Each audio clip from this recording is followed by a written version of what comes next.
Bonjour, je vous présente Cannelle, notre petite chef qui fait de l'éco-pâturage aux jardins familiaux et pédagogiques.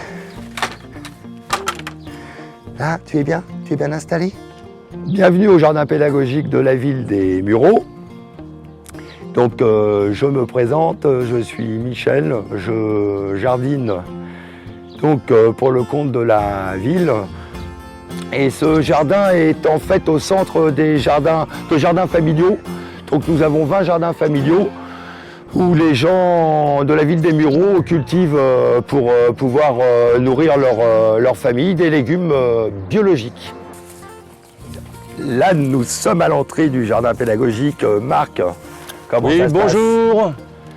Bah écoute, là je suis en train d'enlever quelques petits adventices, des liserons, des petites mauvaises herbes comme celle-ci, qui viennent nous polluer un petit peu notre planche de culture, mais bon, il n'y a rien de méchant, on a bien semé dense, donc tout se passe bien au niveau des mauvaises herbes qui nous laissent un petit peu tranquille en ce moment, et pourvu que ça dure. Alors là, comme vous pouvez le constater, le jardin est composé de différentes planches de culture.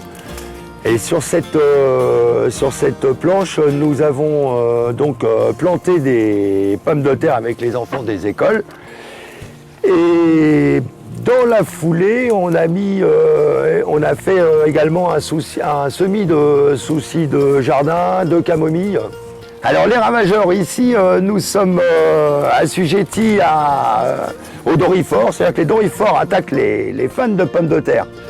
Et donc à cet effet-là... Bah oui, mais Michel, là, regarde, moi je vous laisse parce qu'il n'y a plus de dorifort, le lin a fait son office. Moi, je pense que je vais aller récolter quelques oignons qui sont arrivés à maturité et qui vont être bons pour la consommation. À tout à l'heure. Bonne cueillette, Marc.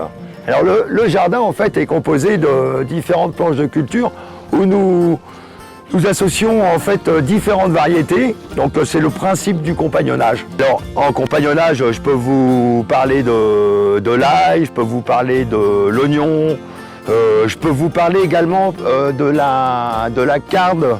Donc on a de la carde ou le cardon, donc qui attire aussi également tous les pucerons qui sont néfastes aux plants de tomates, qui sont néfastes aux choux et à d'autres légumes. Alors puisque nous avons précédemment parlé des récoltes, je pense que l'idéal c'est de voir sur place, directement sur les planches de culture, comment ça se passe. Donc on va faire un petit tour au cœur du jardin pédagogique. Michel, regarde un peu ce beau fenouil. Magnifique, Oh, c'est superbe. On va se régaler. Voilà, on va changer de parcelle.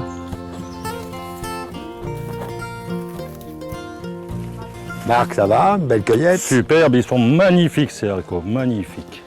Alors là, on peut vraiment constater que les légumes poussent dans les fleurs, les fleurs dans les légumes, et ça donne super bien, quoi. Donc on a 3-4 variétés sur la même planche de culture.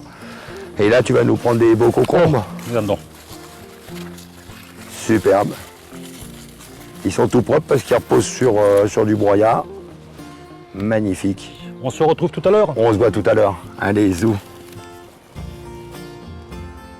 Alors là, je vais vous présenter une autre planche de culture. Donc là, on peut parler de compagnonnage, donc le mille-pas ou les trois sœurs, à savoir du maïs, du haricot rame, ce dernier puise l'azote atmosphérique, et de la courge. Donc l'objectif c'est de pouvoir associer les plantes et d'obtenir un résultat au final assez sympathique. Hein, on est là sur de la décoration, mais en même temps c'est très très pédagogique, tant pour les enfants que pour les adultes.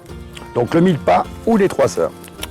Et ben voilà, Michel, quelques courges qui sont magnifiques, des courgettes, excusez-moi. Magnifique, et magnifique. Pour les gourmands, la petite fleur pour faire les beignets. J'espère que c'est bio, Marc. Oui, directement, je file voir ma cuisinière. Magnifique, c'est grandiose, superbe. Qu'est-ce qu'on est bien au jardin pédagogique? Alors on a des papillons, on a des coccinelles, vous avez aussi moult variétés d'abeilles, parce que l'abeille, vous avez l'Apis mellifera, et vous avez 2000 variétés d'abeilles, dont des abeilles sauvages. Tout ça, ça fait partie intégrante d'un jardin, et pour ça, on leur construit des abris, des hôtels à insectes, où ils peuvent se nicher en hiver et réapparaître au premier rayon de soleil. Donc en fait, on leur offre le gîte et le couvert. Telle est notre philosophie.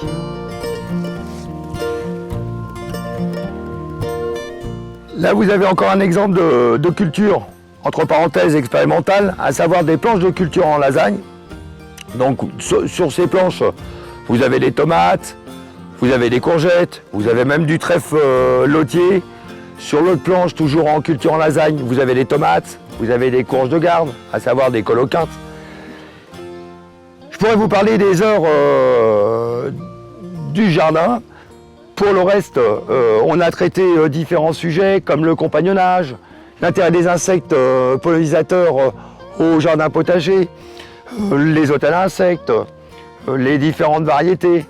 Donc oui, effectivement, je pourrais encore parler pendant des heures. Et ce que je peux vous dire, c'est si vous n'avez jamais commencé, commencez. Et puis régalez-vous, faites pour le mieux et faites-vous plaisir.